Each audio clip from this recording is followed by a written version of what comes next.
Hi friends, ಎಲ್ಲರೂ ಹೇಗಿದ್ದೀರಿ? I hope ಎಲ್ಲ ಚೆನ್ನಾಗಿದ್ದೀರಿ ಅಂತ ಅಂದ್ಕೊಂಡಿದ್ದೀನಿ. ನಾನು ಕೂಡ ಸೂಪರ್ ಆಗಿದ್ದೀನಿ. ಫ್ಲಿಪ್ಕಾರ್ಟಲ್ಲಿ ಒಂದು ಜಾರ್ ಬುಕ್ ಮಾಡಿದ್ದೆ. ಜಾರ್ ಅಂದರೆ ವಾಸ್ತು ಗಿಡ ಹಾಕಿ ಇಡೋಣ ಅಂಗಡೀಲಿ ಅಂತ ಹೇಳಿ ಜಾರ್ ಬುಕ್ ಮಾಡಿದ್ದೆ. ಫಸ್ಟು ಒಂದು ಬಂದಿತ್ತು, ಅದನ್ನು ರೀಪ್ಲೇಸ್ ಮಾಡಿದೆ.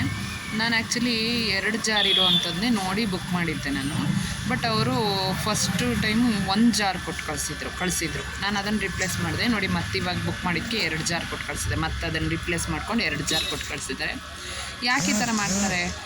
ನಂಗೆ ತುಂಬ ಬೇಜಾರಾಗೋಯ್ತು ಅದು. ಫಸ್ಟು 1 ಜಾರ್ ನೋಡಿ ನಂಗೆ ತುಂಬ, ಮತ್ತು ಅದು ಕ್ವಾಲಿಟಿನೂ ಅಷ್ಟೊಂದು ಚೆನ್ನಾಗಿರಲಿಲ್ಲ.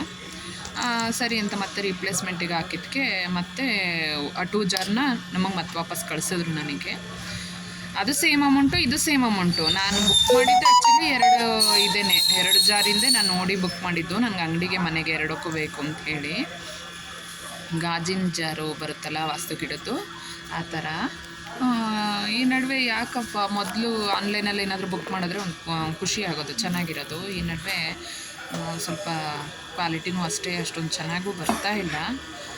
ನೋಡಿ ಹೇಗಿದೆ ಜಾರು ಅಂತ. ಅಲ್ಲಿ ಆ ಗಿಡನ ಗ್ರೀನ್ ಡಬ್ಬದಲ್ಲಿ ಹಾಕಿಟ್ಟಿದ್ದೆ ನಾನು. ಅದು ಆ್ಯಕ್ಚುಲಿ ಉಡುಪಿಯಿಂದ ತರಿಸಿದ್ದದು ಗಿಡ, ವಾಸ್ತು ಗಿಡ ಅಂತ ಹೇಳಿ. ಅದು ನಾನು 2100 ರೂಪಾಯಿನೂ ತೊಗೊಂಡಿದ್ರು ಅವರು. ಯೂಟ್ಯೂಬಲ್ಲೇ ನೋಡಿ ಅವ್ರದ್ದು ಇದನ್ನು ನೋಡಿ, ರಿವ್ಯೂ ನೋಡಿ, ಭಟ್ರು ಏನೋ ಹೆಸರಿದೆ ಅವ್ರದ್ದು, ಅವ್ರ ಹತ್ರ ತರಿಸಿದ್ದು ನಾನು ಅದು ಗಿಡನ, ವಾಸ್ತು ಗಿಡನ. ಪ್ಯಾಕಿಂಗೆಲ್ಲ ಅಷ್ಟು ಚೆನ್ನಾಗಿಲ್ಲ, ಬಟ್ ಓಕೆ. ಇವಾಗ 2 ಜಾರ್ ಬಂದಿದ್ದು ಸಮಾಧಾನ ಆಯಿತು ನನಗೆ. 1 ಜಾರ್ ಬಂದಿದ್ದರೆ ನನಗೆ ಇದೇ ಇರಲಿಲ್ಲ. ನಾನು ಅದು ರೀಪ್ಲೇಸ್ ಮಾಡಿದ್ದೆ ನಾನು. ಆ ವೈಟ್ ಕಲ್ಲು ಬರುತ್ತಲ್ಲ, ಸ್ಟೋನು, ಅದನ್ನು ಬುಕ್ ಮಾಡಿದ್ದೆ. ಅದು ಸಮೇತ ಹಾಗೆ ಫಸ್ಟ್ ಬಂದಿದ್ದು ಫುಲ್ ಬ್ರೋಕನ್ ಆಗೋಗಿ ಎಲ್ಲ ಒಡೆದೋಗಿತ್ತು. ಚೂರು ಆಗಿರೋದು ಕಟ್ ಕಳಿಸಿದ್ದಾರೆ. ಮತ್ತು ಅದನ್ನು ರೀಪ್ಲೇಸ್ಮೆಂಟ್ ಆಗ್ತೆ. 2ನೇ ಸರಿ ಬಂದಿದ್ದು ಮಾತ್ರ ಚೆನ್ನಾಗಿ ಬಂದಿತ್ತು. ಇನ್ನೊಂದು ಸತಿ ಆನ್ಲೈನ್ ಬುಕ್ ಮಾಡಬಾರ್ದು ಅನಿಸ್ತು ನನಗೆ.